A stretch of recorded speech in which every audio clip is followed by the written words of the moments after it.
Good morning students.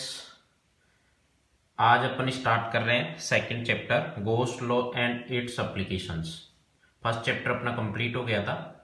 आपको यदि कोई भी प्रॉब्लम होती है फर्स्ट चैप्टर में तो आप डाउट काउंटर के समय में पूछें। नेक्स्ट चैप्टर है बेटा ghost law and its applications.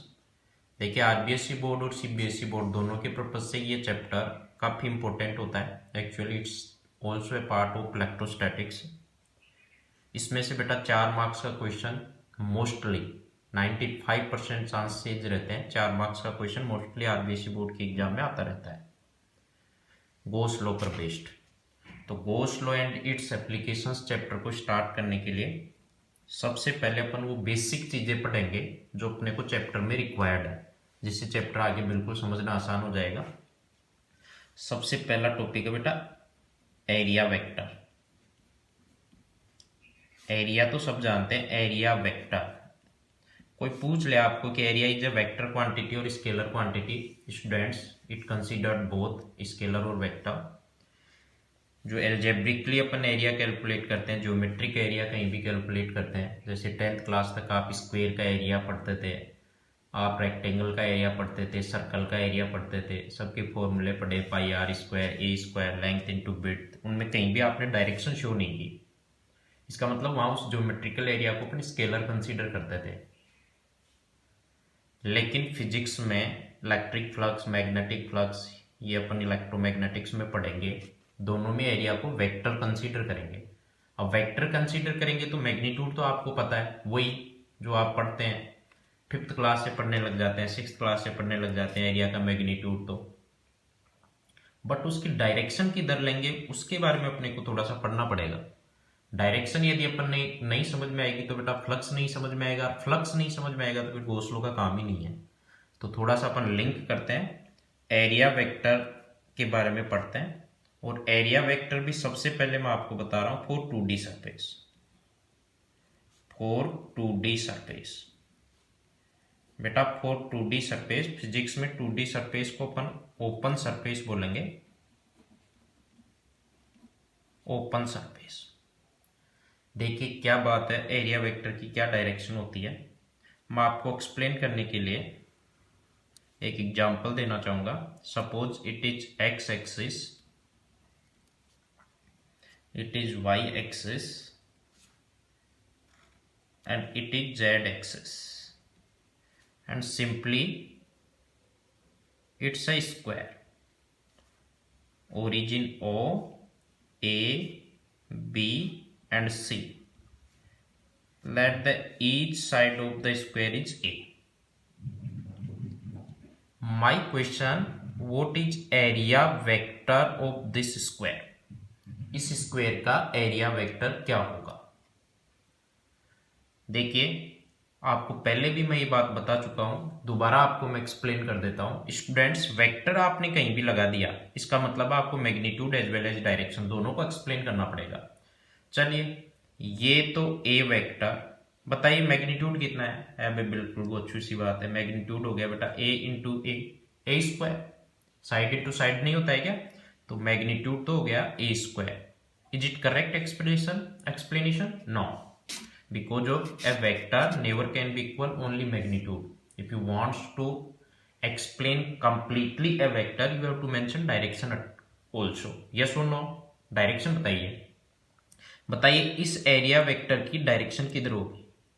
उसके लिए मैं आपको बता देता हूं डायरेक्शन बेटा, इस एरिया वेक्टर की इसकी प्लेन सरफेस के परपेंडिकुलर कंसीडर करते हैं।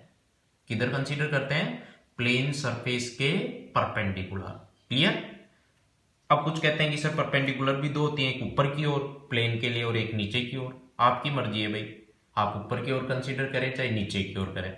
फिर भी मैं आपको एडवाइस देना चाहूंगा, इस चैप्टर में आप 2D सरफेस के लिए जो कंपोनेंट इलेक्ट्रिक फील्ड की डायरेक्शन में आ रहा है उधर एरिया वेक्टर को कंसीडर करें। एरिया वेक्टर एक्चुअल में आप इलेक्ट्रिक फील्ड के कंपोनेंट की डायरेक्शन में हो, जो उस कंपोनेंट कौन सा, जो इसके सरफेस के परपेंडिकुलर हो, इलेक्ट्रिक फील्ड का वो कंपोनेंट, ध्यान रखना। चलो मैं आगे और एक्सप्लेन करूंगा, अभी आपको ये बातें कहेंगे तो आपकी ज्यादा समझ में नहीं आएगी। अभी तो आप ये समझो कि इस प्लेनर सरफेस के एरिया वेक्टर की डायरेक्शन परपेंडिकुलर लेंगे। अब परपेंडिकुलर तो बेटा दो हो गई। बताओ इस प्लेनर सरफेस के, पहले तो मेरे को बताओ ये प्लेनर सरफेस कौन से प्लेन में है? ये तो एक्स है और ये वाई प्लेन है, एक्स वाई प्लेन में है। और इसके परपेंडिकुलर कौन होगा? जेड होगा। तो भाई साहब इस जेड के लिए आप यूनिट वेक्टर जानते हैं, आई कैप होता है। यूनिट वेक्टर क्या होता है? के कैप, सॉरी के कैप होता है। तो ये यूनिट वेक्टर के कैप है, वो इस एरिया वेक्टर की डायरेक्शन शो कर रहा है। अब कोई जरूरी नहीं है बेटा आप यही कंसीडर करें, एरिया वेक्टर आप कंसीडर कर सकते थे ए स्क्वायर माइनस के कैप। इसका मतलब यहां से कॉमन बात जो रिजल्ट आउट हुआ है वो मैं आपको एक्सप्लेन करना चाहूंगा। And the result is direction of planar area या planar surface, direction of area vector for a planar surface, area vector for a planar surface is always taken perpendicular to its surface, perpendicular to its surface. इसकी surface के अपन perpendicular लेंगे। अब बेटा इसकी surface के perpendicular आपको ये तो समझ में आ रहा है ना कि एक्स वाई प्लेन में है, इसके परपेंडिकुलर आप लोगे तो वो जेड की डायरेक्शन में आएगी, जेड की डायरेक्शन में, समझ रहे हैं ना? तो जेड एक्सिस की डायरेक्शन में ऊपर भी हो सकती है तो नीचे भी, तो आप ये भी ले सकते हैं। क्लियर? ये एरिया वेक्टर के बारे में था। चलिए मैं आपको और एग्जांपल 2D सरफेस के लिए पूछना चाहूंगा, थोड़ा सा मेरे को बात बताते जाएं आप। Again suppose it is x axis, it is y axis, it is z axis, and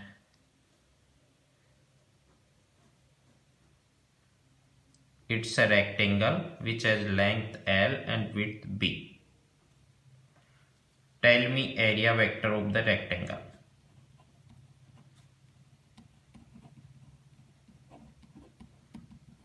area vector of the rectangle, बताइए इस रेक्टेंगल का एरिया वेक्टर किधर आएगा? पहले तो बताओ ये कौन से प्लेन में है? एक्स जेड प्लेन में है। इसका मतलब ये इस पेपर के प्लेन में नहीं है, पेपर के प्लेन के परपेंडिकुलर है। समझ रहे बात को? अब बताओ इस वाले प्लेन का एरिया या तो ऊपर कंसीडर करोगे या नीचे। डायरेक्शन बता रहा हूं, एरिया वेक्टर की डायरेक्शन या तो आप ऊपर लगाएंगे along Y axis, area vector इस डायरेक्शन में कंसीडर करोगे, या एरिया वेक्टर इस डायरेक्शन में। ये कंस्टेंट है बेटा, ध्यान रखना 2D सरफेस के लिए कि डायरेक्शन लोगे ना वो इसकी सरफेस के परपेंडिकुलर होनी चाहिए। अब वो परपेंडिकुलर आपको पता है किसी भी प्लेन सरफेस के लिए परपेंडिकुलर अपन दो बना सकते हैं, या तो ऊपर या नीचे। क्लियर? अगेन मैं आपको पूछूं कि बताओ एरिया वेक्टर बताओ, तो आप area vector A vector is equal to, again एक बार तो इसका मैग्नीट्यूड बताओ। बताओ रेक्टेंगल का एरिया आपको बाबा आदम के जमाने से पढ़ रहे हैं, लेंथ इनटू ब्रेथ, तो ये तो हो गया इसका area, magnitude of area. Direction बताइए आप। डायरेक्शन या तो बेटा ऊपर वाई एक्सिस की डायरेक्शन में, इसका मतलब हुआ जे कैप। कब से कहता रहा हूं unit vector actually represents the direction, purpose of unit vector is to be represent direction, yes और नो? ये जे कैप रो के कह रहा है कि एरिया वेक्टर की डायरेक्शन वाई एक्सिस में होगी। और ये नहीं तो बेटा आप नीचे वाली कंसीडर कर सकते हो, a vector equal to length into width minus j cap. Clear? Let us discuss another example for area vector of a 2D surface.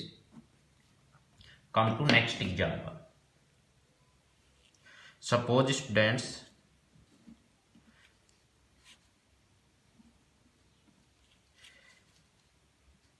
it is y axis, it is z axis, and it is x axis, and a circle is drawn in xy plane of radius r। Circle अपन ने xy plane में draw किया है, इसकी radius r है। अब बताओ इसका एरिया वेक्टर क्या आएगा? अगेन एरिया वेक्टर बेटा फिर मैं बता देता हूं, वेक्टर ले रहे हो तो magnitude as well as direction. Tell me इसकी डायरेक्शन एरिया वेक्टर की। अगेन बताओ सर्कल 2D सरफेस है, प्लेन सरफेस है, इसका एरिया वेक्टर या तो आप ऊपर लोगे या नीचे लोगे। मैं बार बार कह रहा हूं बेटा, एरिया वेक्टर की डायरेक्शन सरफेस के परपेंडिकुलर होती है। तो प्लेनर सरफेस के परपेंडिकुलर दो डायरेक्शन आएंगी, यस और नो। दो डायरेक्शन कौन कौन सी आएंगी? या तो उसके ऊपर या उसके नीचे। क्लियर? तो बताओ अब इसका मैग्नीट्यूड।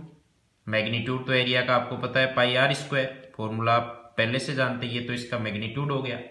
डायरेक्शन बताइए। डायरेक्शन या तो जेड एक्सिस की डायरेक्शन में ऊपर या जेड एक्सिस की डायरेक्शन में नीचे।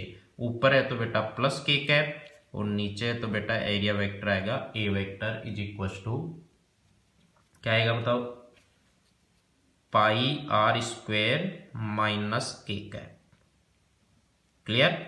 ध्यान रखना आपकी बार मैंने इधर वाई नहीं जेड एक्सिस कंसीडर किया है। तो जेड के लॉन्ग आपको यूनिट वेक्टर पता है, के कैप होता है। ये यूनिट वेक्टर किसको एक्सप्लेन कर रहा है? डायरेक्शन को। So dear students, 2D surface कहीं भी आज के बाद में आ जाए, फिर बता देता हूं, मैं आपको एग्जांपल बता देता हूं। जनरल शेप में 2D surface, rectangle 2D surface है। 2D सरफेस का वॉल्यूम नहीं होता है, ध्यान रखना, एरिया डिफाइन करते हैं। रेक्टेंगल 2D सरफेस है, स्क्वायर 2D सरफेस है, सर्कल 2D सरफेस है, और रैंडम शेप की 2D सरफेस दे सकता है। अगला दे कि भाई क्वेश्चन में कि ये 2D सरफेस है, ओपन सरफेस है। तो ये सब आप है ना बेटा ओपन सरफेस कंसीडर करेंगे। क्लियर? कुछ बच्चे क्या होते हैं, दिमाग ज्यादा रखते हैं, बोला सर सर्कल क्लोज है, रेक्टेंगल क्लोज है। अरे भाई सर्कल क्लोज कहां से हुआ? चारों ओर से खुला है। सर्कुलर होती है ना, वो रिंग होती है। अब रिंग यदि क्लोज होती तो आप अंगुली कैसे फंसाते हो उसमें से बताओ? वो तो चारों ओर से ओपन है। ऐसे ही रेक्टेंगल, स्क्वायर, ये सब ओपन सरफेस होती हैं। ध्यान रखना 2D सरफेस क्लोज सरफेस नहीं होती है। ओपन सरफेस का आगे अपन पढ़ेंगे, क्लोज सरफेस है उसका इलेक्ट्रिक फ्लक्स अपन गॉस लॉ से देंगे। अब कहाँ गॉस लॉ लगाना ये तो पता है, तब चलेगा ना जब आपको ये पता हो कि ओपन सरफेस कौन सी होती है, क्लोज सरफेस कौन सी होती है। हर जगह थोड़ी लगा दोगे, इसलिए ये बेटा इंपॉर्टेंट है। तो अब तक मैंने आपको 2D सरफेस का एरिया वेक्टर कैसे फाइंड आउट करेंगे, what will be the direction of area vector, ये मैंने एक्सप्लेन कर दिया। फिर बताना चाहूंगा 2D सरफेस के लिए एरिया वेक्टर की डायरेक्शन सरफेस के परपेंडिकुलर होती है। उस परपेंडिकुलर में भी दो केस बनते हैं, ऊपर या नीचे, वो आपकी मर्जी है, किधर भी सिलेक्ट करो। आगे मैं न्यूमेरिकल्स में आपको बता दूंगा। क्लियर? ये तो था बेटा area vector for 2D surface. Now come to area vector for 3D surface. Second point,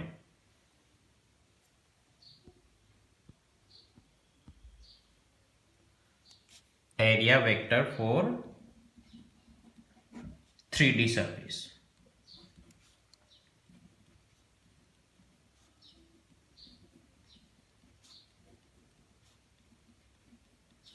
three D surface, जिनको अपन बेटा क्लोज्ड सरफेस भी बोलते हैं। क्लोज्ड सरफेस इंपॉर्टेंट है।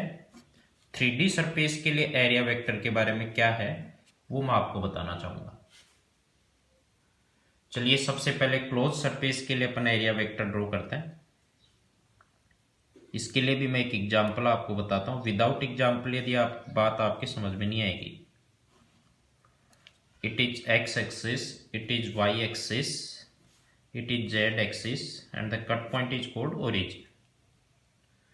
मैंने क्या किया बेटा, एक स्क्वायर ड्रॉ कर दिया है। देखिए, sorry, square is open surface. एक क्यूब ड्रॉ किया है।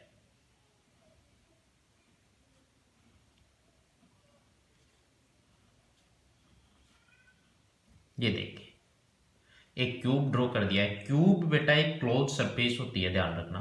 3D सरफेस है जिसमें लेंथ भी होती है, ब्रेथ भी होती है और हाइट भी होती है। आपको पता है ना इसका वॉल्यूम क्या होता है, इसका स्क्वायर का सॉरी क्यूब का एरिया क्या होता है, ये सब आपने पढ़ा होगा। 10th क्लास तक का सीन होता है ये ज्योमेट्रिकल एरिया का। अभी तो जो मैं कह रहा हूं उस बात को समझने की ट्राई करें। मान लीजिए इस क्यूब की ईच साइड है वो ए लेंथ की है, हर साइड। क्लियर? अब मेरे को एक बात बताओ, अब इसमें एक्चुअल में टोटल 6 सरफेस बनेंगी। एक सरफेस तो ये है, ये वाले। सेकंड सरफेस ये है, इस सरफेस के ऑपोजिट एक नीचे सरफेस बनेगी। थर्ड सरफेस ये है, ये वाली। इस सरफेस के ऑपोजिट ये है, इस सरफेस के ऑपोजिट नीचे है, और इस ऊपर वाली सरफेस के ऑपोजिट नीचे की सरफेस है, जो 3D में अपन अच्छे से शो नहीं कर सकते। अब मैं आपको पूछूं कि इस सरफेस के लिए एरिया वेक्टर की डायरेक्शन क्या होगी, तो बेटा इस सरफेस के लिए यदि आप एरिया वेक्टर की डायरेक्शन देंगे तो वो एरिया वेक्टर की डायरेक्शन परपेंडिकुलर टू सरफेस तो होगी, बट अब आउटवर्ड डायरेक्शन में ही होगी, इनवर्ट्स नहीं हो सकती। ओपन सरफेस में तो आउटवर्ड इनवर्ट कुछ नहीं होता है, केवल एक प्लेन सरफेस होती है, और प्लेन सरफेस में बेटा या तो ऊपर या नीचे। बट क्लोज सरफेस में एरिया वेक्टर की डायरेक्शन आप केवल आउटवर्ड लेंगे, अंदर की ओर यदि आपने शो कर दी तो गलत। ऐसे बताओ इस वाली सरफेस के लिए, क्यूब की इस सरफेस के लिए एरिया वेक्टर की डायरेक्शन किधर दोगे? क्यूब की इस सरफेस के लिए एरिया वेक्टर की डायरेक्शन आउटवर्ड डायरेक्शन में, it will perpendicular to the surface and outward. Clear? ये सरफेस के परपेंडिकुलर भी होगी और आउटवर्ड होगी। यदि आपने इस क्लोज सरफेस के अंदर की ओर डायरेक्शन दिखा दी तो गलत हो जाएगा। हर बेटा यही अकेली यदि प्लेन सरफेस होती, क्लोज सरफेस नहीं होती, यही मैं अकेली प्लेन सरफेस ड्रॉ कर देता तो आप डायरेक्शन इधर भी शो कर सकते थे, इधर भी कर सकते थे। क्लोज सरफेस में डायरेक्शन एरिया वेक्टर की सरफेस के परपेंडिकुलर होगी, क्लियर, आउटवर्ड भी होगी, ध्यान रखना, अंदर की ओर नहीं ले सकते। बताओ इस सरफेस की बात करूं मैं तो एरिया वेक्टर की डायरेक्शन किधर आएगी? Perpendicular to surface and outwards, अंदर की ओर मत लगा देना, एरिया वेक्टर की डायरेक्शन इधर आएगी। क्लियर? बात समझ रहे हैं क्या? चलिए इस एग्जांपल से आपकी बात समझ में नहीं आई है तो अपन एक नेक्स्ट एग्जांपल और डिस्कस करते हैं। बिना एरिया वेक्टर की डायरेक्शन के आप आगे चैप्टर को कंटिन्यू नहीं कर पाएंगे, ध्यान रखना, कुछ नहीं समझ में आएगा, गायब हो जाएगा, कंप्लीटली डिसअपियर हो जाएगा काम। X axis, Y axis, Z axis, ये ओरिजिन। चलिए मैंने यहां एक सिलेंडर रख दिया है। सिलेंडर भी आपको पता है 3D सरफेस होती है, इसका वॉल्यूम होता है, पढ़ा होगा आपने, पाई आर स्क्वायर एच इसका फॉर्मूला होता है, आर रेडियस होती है, एच इसकी हाइट होती है। सुना है कैसा? इस सिलेंडर के लिए बताओ इसकी 3 सरफेस हैं, कौन कौन सी है वो मैं आपको बता देता हूं। एक तो ये प्लेनर सरफेस है, एक ये प्लेनर सरफेस है, 2 सर्कुलर सरफेस, और ये इसकी कर्व्ड सरफेस बोलते हैं इसको, कर्व्ड सरफेस। अब बताओ इस प्लेनर सर्कुलर सरफेस का एरिया वेक्टर किधर आएगा? एरिया वेक्टर इस सरफेस के परपेंडिकुलर होगा, लेकिन सरफेस के परपेंडिकुलर इनसाइड नहीं लगा सकते, इनवर्ट्स नहीं लगा सकते। मैं कह रहा हूं परपेंडिकुलर होगा और आउटवर्ड होगा। Area vector for this circular surface will outward in this direction, and for this circular surface आप इधर ही मत लगा देना कि इधर, इसका इधर है तो इसका भी इधर। मैं कह रहा हूं क्लोज सरफेस में एरिया वेक्टर सरफेस के परपेंडिकुलर तो होगा, लेकिन क्लोज सरफेस के बाहर की ओर होगा, अंदर की ओर नहीं होगा। इसके लिए एरिया वेक्टर की डायरेक्शन आएगी स्टूडेंट्स इधर। Clear? What about the curved surface? अब बेटा कर्व्ड सरफेस का एरिया वेक्टर की डायरेक्शन है ना, वो अलग अलग पॉइंट्स पर अलग अलग है, क्योंकि ये प्लेनर सरफेस नहीं है। समझ रहे हैं बात को? जैसे मैं आपको शो करना चाहूंगा, ये सिलेंडर है और इस सिलेंडर के इस पॉइंट की कर्व सरफेस के इस पॉइंट की बात करें तो एरिया वेक्टर यहां परपेंडिकुलर, इस पॉइंट की बात करें तो इधर परपेंडिकुलर, इस पॉइंट की बात करें तो इधर परपेंडिकुलर। तो मैं यहां एक आपको बात बता देता हूं, मान लो मैंने यहां एक एलिमेंट लिया है इसका, कर्व्ड सरफेस पर कंप्लीट एरिया नहीं लेकर के एरिया का एलिमेंट लिया, तो उस element D A vector, D A समझ रहे हो ना, कंप्लीट एरिया को ए से शो कर रहे हैं, स्मॉल एलिमेंट के एरिया को डी ए से शो कर रहे हैं। डी ए वेक्टर की डायरेक्शन इसके परपेंडिकुलर होगी। क्लियर? तो क्लोज सरफेस के लिए क्या है, चलो मैं एक एग्जांपल और देता हूं ताकि आपकी बात अच्छे से समझ में आ जाए। ये क्लोज सरफेस है, स्फीयर, सर्कल मत समझ आना। सर्कल बेटा 2D सरफेस होती है, ओपन सरफेस होती है, गड़बड़ जाला हो जाएगा। पहले कह देता हूं, मैं लिख देता हूं, इट्स अ स्फीयर, और इसको स्पेरिकल शो करने के लिए मैं थोड़ा सा यूं कट भी मार देता हूं इसमें, ताकि आपको सर्कल नहीं समझ में आए। अब मैं पूछूं कि बताओ इस पॉइंट पर एरिया वेक्टर की डायरेक्शन क्या होगी? अब इसके सरफेस के परपेंडिकुलर और बाहर की ओर, क्लोज सरफेस में ये मस्ट कंडीशन है भाई, बाहर की ओर ही लेना पड़ेगा, अंदर की ओर मत लगा देना एरिया वेक्टर की डायरेक्शन। ठीक है? तो इसकी सरफेस के परपेंडिकुलर होगी। तो बेटा यहां पर यदि आप कोई एलिमेंट लोगे तो उसके एरिया वेक्टर की डायरेक्शन इसकी सरफेस के परपेंडिकुलर। मैंने एलिमेंट क्यों लिया? बिकॉज जो अलग अलग सरफेस के पॉइंट्स के लिए एरिया वेक्टर की डायरेक्शन भी अलग अलग आएगी। जैसे मैं यहां पर कोई पॉइंट लूं और यहां पर एरिया वेक्टर की डायरेक्शन पूछूं तो इस डायरेक्शन में आएगी, यहां पर पॉइंट लूं एरिया वेक्टर की डायरेक्शन पूछूं तो इधर आएगी, यहां पर पॉइंट लूं तो एरिया वेक्टर की डायरेक्शन इधर आएगी। इसका मतलब है स्फीयर के सरफेस पर आप यदि कोई स्मॉल एरिया एलिमेंट्स लेते जाएंगे तो उनकी डायरेक्शन सेम नहीं होकर के अलग अलग आएगी। तो यहाँ एरिया वेक्टर की डायरेक्शन स्टूडेंट्स अलग अलग है। प्लेनर सरफेस के लिए एरिया वेक्टर की डायरेक्शन हर पॉइंट के लिए सेम होती है। जैसे यहाँ सर्कुलर थी या स्क्वायर शेप की प्लेनर सरफेस थी तो उनके लिए एरिया वेक्टर की डायरेक्शन सेम है हर पॉइंट के लिए। लेकिन कर्व्ड सरफेस के लिए एरिया वेक्टर की डायरेक्शन सेम नहीं होती है, अलग अलग पॉइंट्स पर अलग अलग होती है।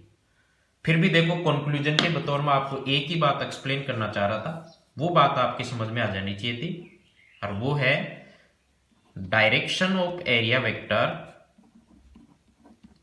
Direction of area vector for a closed surface, for a closed surface is always perpendicular to it, perpendicular to it and outwards,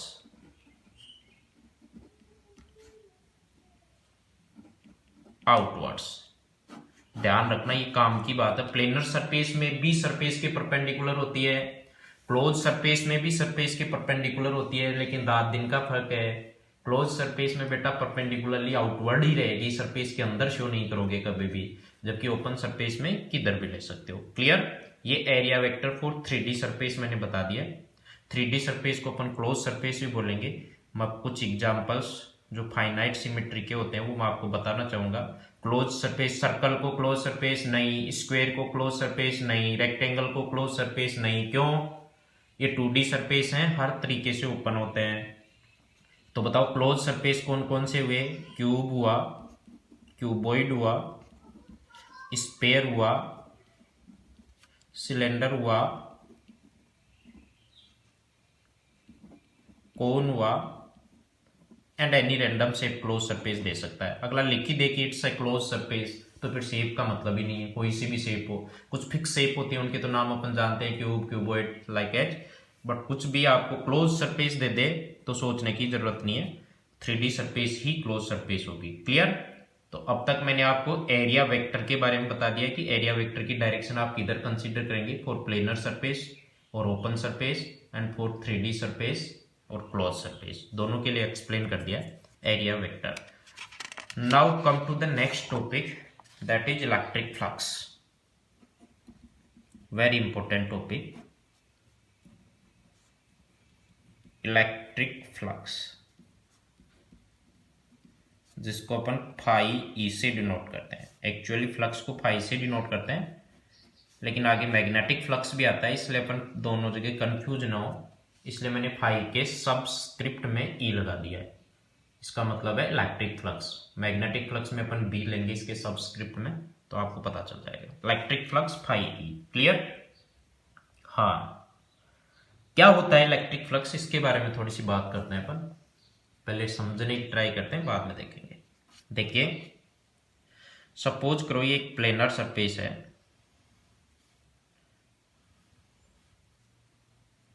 और ये प्लेनर सरफेस इस पेज के प्लेन के परपेंडिकुलर है। क्लियर? और इससे इलेक्ट्रिक फील्ड लाइंस पास हो रही हैं, ये इलेक्ट्रिक फील्ड में प्रेजेंट है।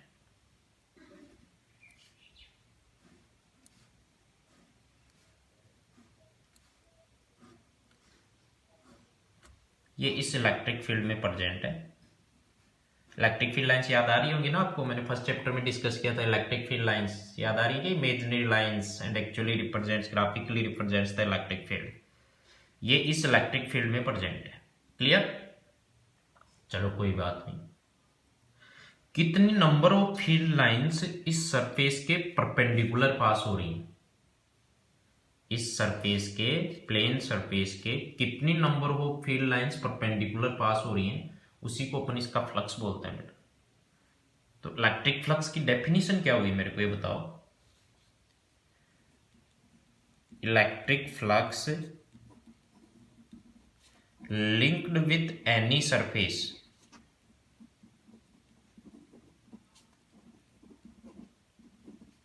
electric flux linked with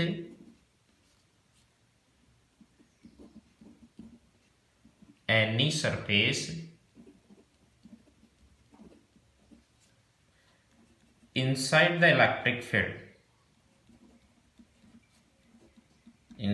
the electric field is defined as the number of electric field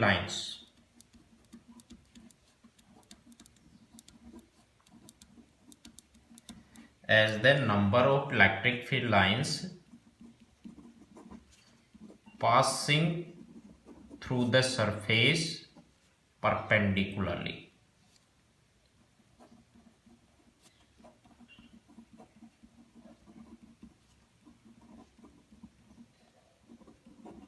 number of electric field lines passing through the surface perpendicular, कि कितनी field lines इस surface के perpendicular pass हो रही हैं, इसको cross करके जा रही हैं, खपाच खपाच खपाच खपाच ऐसे।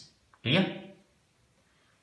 अब बेटा इसका फॉर्मूला बनाने के लिए कुछ फैक्ट जो आप इसको लॉजिकली एक्सप्लेन कर सकते हैं वो बात मैं आपको बताना चाहूंगा। मेरे को एक बात बताओ, आप जितना इलेक्ट्रिक फील्ड का मैग्नीट्यूड ज्यादा होगा, मैग्नीट्यूड ऑफ इलेक्ट्रिक फील्ड ज्यादा होगा, बताओ इन इलेक्ट्रिक फील्ड लाइंस की डेंसिटी भी क्या होती है, ज्यादा। ये बात अपन इलेक्ट्रिक फील्ड लाइंस की प्रॉपर्टीज में पढ़ चुके हैं, यदि आपको याद आ रहा हो तो। इलेक्ट्रिक फील्ड की मैग्नीट्यूड ज्यादा है तो बताओ यहाँ लाइंस भी क्या ड्रॉ करोगे, ज्यादा। Number of electric field lines ज्यादा ड्रॉ करोगे तो ऑब्वियस फैक्ट है, number of electric field lines ज्यादा ड्रॉ कर रहे हो, magnitude of electric field increase कर रहे हो, तो ये बात क्लियर है कि इससे पास होने वाला फ्लक्स बढ़ेगा कि घटेगा, बढ़ेगा। इसी केस की बात करें अपन, number of electric field lines यदि आप ज्यादा ड्रॉ करोगे, magnitude of electric field increase करोगे, तो flux will increase or decrease, increase. इसका मतलब ये हुआ कि जो इलेक्ट्रिक फ्लक्स है वो एक्चुअल में किसके डायरेक्टली प्रोपोर्शनल होता है, मैग्नीट्यूड ऑफ इलेक्ट्रिक फील्ड के। More will be the magnitude of electric field, more will be the density of electric field lines, and more will be the number of field lines passing through the surface or crossing the surface perpendicularly. Clear? तो पहला fact तो ये है। दूसरा fact बताओ, इस area की बजाय मैं इसी सरफेस का एरिया इंक्रीज कर देता, बताओ एरिया इंक्रीज कर देता, इसी डायग्राम में आप समझने की ट्राई करें, एरिया इंक्रीज कर देता तो बताओ नंबर ऑफ फील्ड लाइंस जो इसको क्रॉस कर रही है वो बढ़ेंगी कि घटेंगी, बढ़ेंगी। और नंबर ऑफ फील्ड लाइंस यदि बढ़ेंगी तो इसका फ्लक्स भी बढ़ेगा। इसका मतलब जो इलेक्ट्रिक फ्लक्स है किसी सरफेस का वो इसके एरिया के भी डायरेक्टली क्या होता है, प्रोपोर्शनल। एरिया ज्यादा होगा तो नंबर ऑफ फील्ड लाइंस उसको जो परपेंडिकुलरली क्रॉस कर रही हैं उसकी वैल्यू ज्यादा आएगी। यहां से यदि अपन फ्लक्स का फॉर्मूला बनाएं तो वो फ्लक्स का फॉर्मूला बनता है phi E equals to E vector dot A vector, E A cos theta. अब कुछ बच्चे क्या कहते हैं कि सर ये तो गड़बड़ बात, यहां तो फाई इक्वल्स टू ई ए बनना चाहिए था, ये कोस थीटा का क्या चक्कर है। भाई आपने कहा कि फ्लक्स इलेक्ट्रिक फील्ड के मैग्नीट्यूड के डायरेक्टली प्रोपोर्शनल है, एरिया के डायरेक्टली प्रोपोर्शनल है, तो phi equal to E into A बनना चाहिए था ना। आपको क्या पता चला कि कोस थीटा हो रहेगा। तो उसके लिए मैं देखो लॉजिकली एक एग्जांपल आपको एक्सप्लेन करना चाहूंगा ताकि आपकी बात समझ में आए। वैसे आप प्लेनर सरफेस के लिए फॉर्मूला डायरेक्टली याद रखें, प्लेनर सरफेस के लिए for 2D surface, for planar surface, बताओ इलेक्ट्रिक फ्लक्स का क्या फॉर्मूला लगाओगे, बताओ बताओ, प्लेनर सरफेस के लिए इलेक्ट्रिक फ्लक्स का क्या फॉर्मूला लगाओगे, ई vector dot A vector, E A cos theta. अब चक्कर जो अपने को एक्सप्लेन करना है वो थीटा वाला करना है, कि ये कोस थीटा का क्या चक्कर है। क्लियर। चलिए आप मेरे को एक बात बताइए, छोटा सा एग्जाम्पल मैं आपको पूछना चाहूंगा। ये कोई सर्कुलर सरफेस है, ये सर्कुलर सरफेस है, और इस सर्कुलर सरफेस में इलेक्ट्रिक फील्ड इस डायरेक्शन में है। आपको पता है सर्कुलर सरफेस के एरिया वेक्टर की डायरेक्शन ये आएगी। एरिया वेक्टर अभी अभी पढ़ा है अपन ने, इससे जस्ट पहले वाला टॉपिक। एरिया वेक्टर की डायरेक्शन सरफेस के क्या होती है, परपेंडिकुलर। क्लियर। तो मैंने सरफेस के परपेंडिकुलर एरिया वेक्टर दे दिया, मैंने आपको ये एंगल दे दिया थीटा।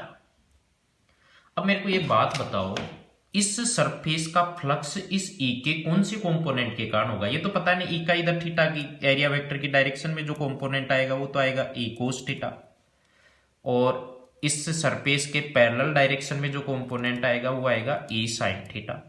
यस और नो। देखिए ई कोस थीटा जो कंपोनेंट है इलेक्ट्रिक फील्ड का, वो इस सरफेस के परपेंडिकुलर है। इसका मतलब इस कंपोनेंट के लिए रेस्पॉन्सिबल फील्ड लाइंस भी सरफेस की क्या होगी, परपेंडिकुलर। जबकि इस कंपोनेंट ई साइन थीटा की जो इलेक्ट्रिक फील्ड लाइंस है वो इस सरफेस के क्या होंगी, पैरेलल। क्लियर। मैं कह रहा हूं बात आई थिंक आपकी समझ में आ रही होगी कि जो ई साइन थीटा कंपोनेंट है उसकी तो फील्ड लाइंस इसके पैरेलल होंगी, और ई कोस थीटा के लिए फील्ड लाइंस इसके परपेंडिकुलर होंगी। बोले तो इसमें ई साइन थीटा का अकॉर्डिंग टू डेफिनेशन फ्लक्स में कोई कंट्रीब्यूशन नहीं है, क्योंकि ये फील्ड लाइंस इसको क्रॉस ही नहीं कर रही, इस सरफेस को क्रॉस नहीं कर रही है। कौन से कंपोनेंट के लिए कर रही है, ई कोस थीटा के लिए। समझ रहे बात को।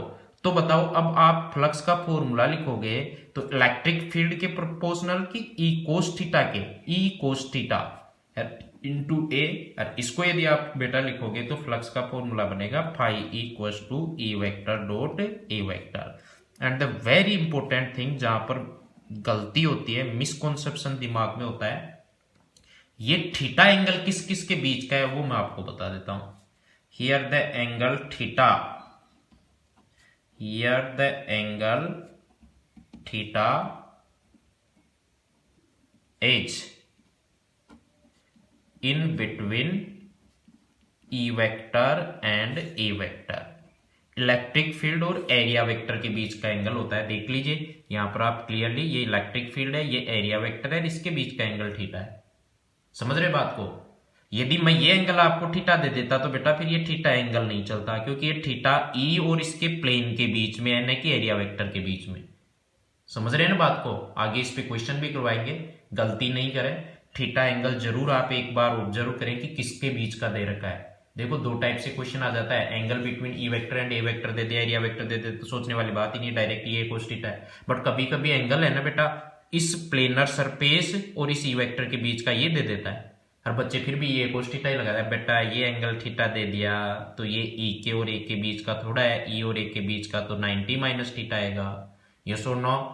चलिए इस पे क्वेश्चन करेंगे तो और आपकी बात समझ में आएगी।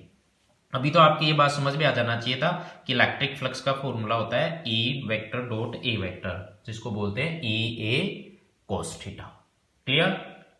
चलिए इस फ्लक्स के बारे में थोड़ा सा, इसका यूनिट के बारे में भी चर्चा कर लेते हैं। चलिए बाद में कर लेंगे, एक दो क्वेश्चन करते हैं फिर अपन, ये तो ओपन सरफेस के लिए, थोड़ा क्लोज सरफेस के लिए और करते हैं ताकि आपकी बात समझ में आए।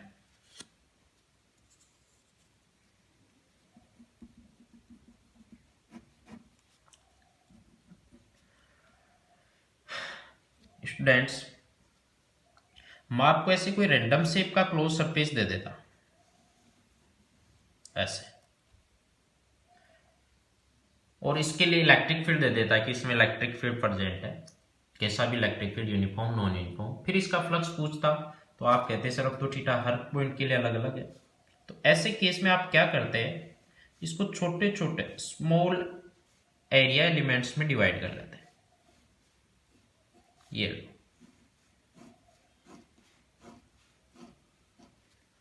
क्लियर। अब सपोज कीजिए स्टूडेंट्स कि मैं इस स्मॉल एलिमेंट की बात करूं, इस वाले एरिया एलिमेंट की, तो ये एरिया एलिमेंट है, इसको तो प्लेनर कंसीडर कर सकते हैं, नहीं कर सकते हैं। इस प्लेनर एलिमेंट का एरिया वेक्टर सपोज करो इधर है डी ए वेक्टर। ध्यान रखना डी ए क्यों लिखा है, ये बात भी आपको समझ में आनी चाहिए। कंप्लीट सरफेस का एरिया यदि ए कंसीडर कर रहे हो तो बताओ स्मॉल एलिमेंट का एरिया क्या कंसीडर करोगे, D A. And suppose at this area element electric field is in this direction and angle between E vector and dA vector is theta. Then electric flux linked with the small area element electric flux linked with the small area element. Tell me what is the electric flux linked with the small area element, that is d phi e. Again, d phi e means a little bit less or very small electric flux linked with the small area element d phi e, which will equals to according to formula E vector dot dA vector. But it is only for this small element. We want to find out for complete surface. Hence for complete surface.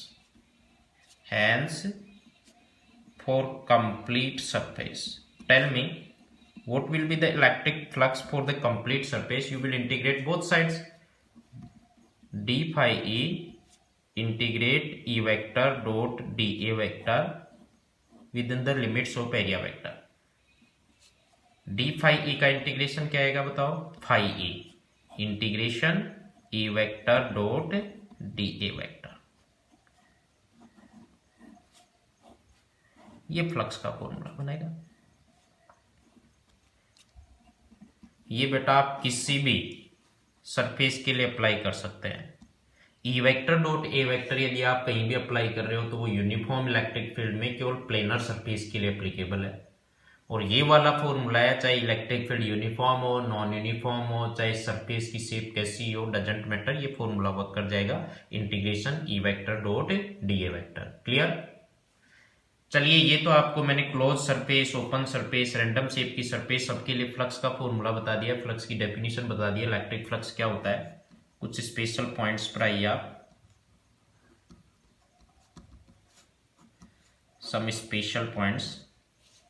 And the very first special point is SI unit of electric flux. बताइए SI unit of electric flux. Flux की SI unit क्या होगी? पहले तो electric field की बताओ आप. Electric field की क्या होती है? न्यूटन पर कूलम. याद नहीं आ रहा है क्या? E का फॉर्मूला पढ़ाया था, F upon Q naught. F बेटा न्यूटन और चार्ज का कूलम, तो न्यूटन पर कूलम. और dA area vector metre square, तो ऐसा यूनिट बन गई न्यूटन इंटू मीटर स्क्वायर पर कूलम. पर कूलम. इसी को बोलते हैं बेटा वोल्ट इंटू मीटर. अब वोल्ट होता है वो क्या होता है वो आगे बताएंगे आपको थर्ड चैप्टर में. वोल्ट जूल पर कूलम होता है. जूल होता है न्यूटन इंटू मीटर पर कूलम. तो यहाँ न्यूटन इंटू मीटर पर कूलम को मैंने वोल्ट लिख दिया है, volt into metre. Third chapter में ये बात एक्सप्लेन हो जाएगी कि वोल्ट क्या है और कैसे अपन ने कन्वर्ट किया है. क्लियर? सेकेंड, इसका dimensional formula. I think dimensional formula तो आप फाइंड आउट कर ही सकते हैं. डायमेंशनल फॉर्मूला बताइए. डायमेंशनल फॉर्मूला न्यूटन के लिए बोलो m1 L1 T-2 डायरेक्टली याद होता है. मीटर स्क्वायर के लिए L2, कूलम के लिए A1 T1. इसको सोल्व करेंगे तो बताओ क्या बनेगा? m1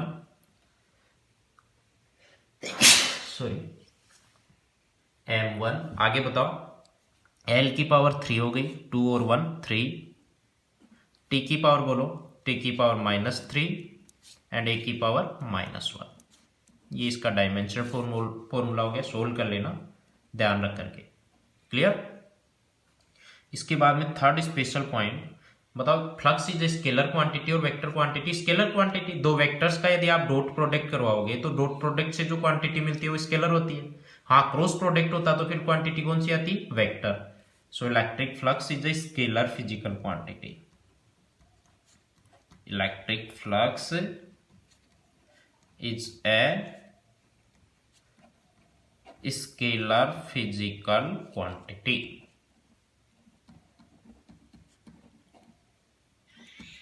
scalar physical quantity.